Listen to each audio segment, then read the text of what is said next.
Hello guys, welcome back to our channel. நான் தான் உங்கள் பேரு. நாம் இன்னைக்கு உள்ள பார்க்க போகிறது இப்போ தந்தி ஒன்றில் தமிழ் டப்பிங்கோட ஸ்டீம் ஆகிட்டு இருக்க பொன்னரசன் படம் எப்படி இருக்குது அப்படிங்கிறத வந்து உள்ள பார்க்க போகிறோம். ஸோ இந்த படம் 2022 எடுக்கப்பட்ட லெஹராய் படத்தோட அஃபிஷியல் தமிழ் டப் வெர்ஷன் தான் இந்த படம்.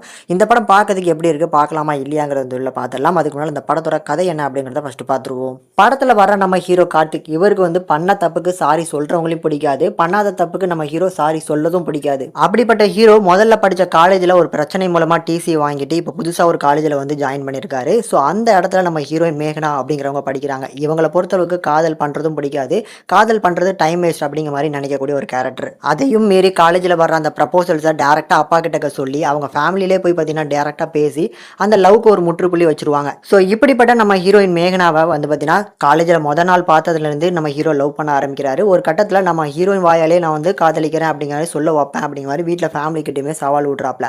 அந்த சவாலில் ஜெயிக்கிற மாதிரி ஒரு கட்டத்தில் ஹீரோயினே வந்து பார்த்தீங்கன்னா ஒரு பிரச்சனையிலேருந்து வந்து பார்த்தீங்கன்னா தப்பிக்கிறதுக்காக காதலிக்கிறேன் கார்த்திக் அப்படிங்கிற மாதிரி சொல்ல, இதுக்கப்புறம் நடக்கிற அந்த ட்ராமா என்ன, ஹீரோக்கு எதுக்காக சாரி சொல்கிறவங்கள பிடிக்காது, எதுக்காக சாரி சொல்லவும் மாட்டேங்கிறாரு, அண்ட் ஆல்சோ வந்து பார்த்தீங்கன்னா ஹீரோயின் எதுக்காக காதலும் பிடிக்காது, காதல் பண்ணுறதே ஒரு டைம் வேஸ்ட்டுன்னு நினைக்கிறாங்க. அண்ட் லாஸ்ட்டாக இவங்க ரெண்டு பேரும் காதலிச்சு கை கூடினாங்களா இல்லையாங்கிறதா அந்த படத்தோட மீதி கதையை சொல்லலாம். இப்போ இந்த படம் பார்க்கறதுக்கு எப்படி இருக்குது அப்படின்னா ஒரு டீசென்ட் வாட்சபிளான ஒரு லவ் ஆக்ஷன் ட்ராமா.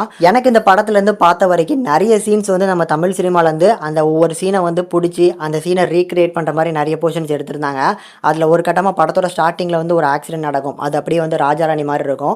வில்லனோட என்ட்ரி அப்படியே வந்து மங்காத்தில் நம்ம வந்து தலை அஜித் வந்து இறங்குவார் பார்த்தீங்களா, கார் சுத்த விட்டுட்டு, அந்த மாதிரி ஒரு போர்ஷன்ஸ் வந்து ரீக்ரியேட் பண்ணியிருப்பாங்க. இந்த மாதிரி இந்த படத்தில் வர நிறைய காட்சி அமைப்புகள் தனித்தனியாக ஒரு படத்தில் இருந்து இன்ஸ்பயர் பண்ணி எடுத்த மாதிரி இருக்கும். அதனால என்னமோ படம் பார்க்கறதுக்கு ஓரளவுக்கு ஃபீல் குட்டான லவ் ட்ராமாவாக இருக்கும். இந்த படத்தில் வர அந்த ஹியூமர் போர்ஷன்ஸ் இந்த படத்தோட ஒரு பாசிட்டிவ்னு சொல்லலாம். அதில் வந்து இந்த படத்தில் ஹீரோவை வந்து சாரி சொல்ல வைக்கிறதுக்காக ஹீரோயினோட அப்பாவும் வந்து பார்த்தீங்கன்னா முயற்சி பண்ணுவாங்க. ஸோ அந்த கட்டத்தில் எல்லாமே ஒரு நபர் வந்து குறுக்கீழ வந்து அந்த எல்லாத்தையுமே வந்து சாரி சொல்ல விடாம பண்ணுவாங்க. அந்த போர்ஷன்ஸ்லாம் நல்லாவே ஹியூமர் வந்து ஒர்க் அவுட் ஆயிருக்கு. அதை தாண்டி இந்த படத்தில் வர அந்த வில்லன் கதாபாத்திரம், இந்த படத்துக்கு ஒரு வில்லன் தேவை அப்படிங்கிறதுக்காக எழுதினப்பட்ட ஒரு கதாபாத்திரம் மாதிரி தான் இந்த படத்தில் வந்து இருப்பார். ஸோ அதனால வந்து எக்ஸ்ட்ரா பேக்கேஜ் மாதிரி தான் எனக்கு ஃபீல் ஆச்சு. பட் இந்த படத்தில் இருக்கிற மேஜர் ஆஃப் த பிரச்சனை என்ன அப்படின்னா படத்தில் கொஞ்சம் சாங்ஸ் அதிகமாக இருக்குது அப்படிங்கிற ஒரு ஃபீல் தான் வருது. படத்தோட டூரேஷனில் கிட்டத்தட்ட ஒரு 4 சாங் 3 சாங் மேலே வருதுன்னு நினைக்கிறேன். ஸோ அந்த சாங்ஸ் எல்லாம் தூக்கிட்டோம் அப்படின்னா படத்தோட டூரேஷன் இன்னும் கம்மியாயிரும். அந்த அளவுக்கு சாங்ஸ் வந்து பார்த்தீங்கன்னா போட்டு திணிச்சிருக்காங்களோ அப்படிங்கிற ஒரு ஃபீல் வருது. அண்ட் மற்றபடி ஸ்டோரியை பார்க்கும்போதும் ஒரு ரொட்டீன் டெம்ப்ளேட் தான். ஆனால் அந்த ரொட்டீன் டெம்ப்ளேட்டாக புதுசாக வந்து பார்த்தீங்கன்னா ப்ரெசென்ட் பண்ணதுனால படம் பார்க்கறதுக்கு ஓரளவுக்கு என்கேஜிங்காக போகுது. அண்ட் ஆல்சோ சில இடங்களில் வர அந்த humour sense and Tamil dubbing நல்லா இருக்கனால பார்த்து என்ஜாய் பண்ணுற மாதிரியான ஒரு ஒன் டைம் வாட்சபிள் மூவி.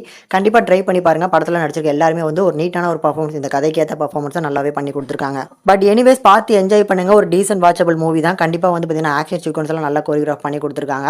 கண்டிப்பாக ஒரு ட்ரை பண்ணி பாருங்க. இந்த படத்துக்கு நம்ம சேனல் ரேட்டிங்னு பார்க்கும்போது 5க்கு 2.7 வரைக்கும் ரேஷியோ கொடுத்துருக்கோம். இந்த படத்தை கண்டிப்பாக ஃபேமிலியோட பார்க்கலாம்.